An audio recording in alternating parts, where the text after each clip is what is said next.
Pakinggan niyo po ito. John 10:10. Dumating ang magnanakaw para lamang magnakaw at pumatay at manira. Tingnan mo ang ugali ng kaaway. Tingnan mo ang ugali ng kalaban. Dumating ang kalaban, dumating ang dyablo para pumatay, para magnakaw, para manira. Gusto ni Satan, halimbawa yung church na ito, gusto ni Satan, wasakin niya yan.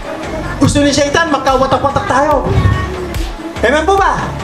Pero dahil may unity, dahil may pagkakaisa, malakas tayo. Stronger together. Dahil nagkakaisa, hindi niya kaya tayong sirahin. Hindi niya kaya tayong gibahin kahit anong gawin niya dahil nagkakaisa tayo. Palakpakan po natin ang Panginoon.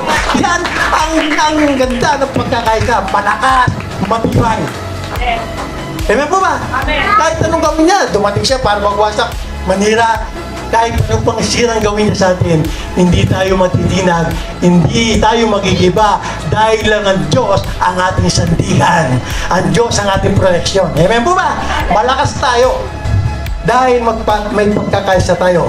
Kaya nga sabi ko, pero kung united tayo, nagtutulungan tayo, nagpapasensyahan tayo, nagmamahalan tayo, at nag-uunawaan tayo, unity destroy the work of the devil. Amen. Amen?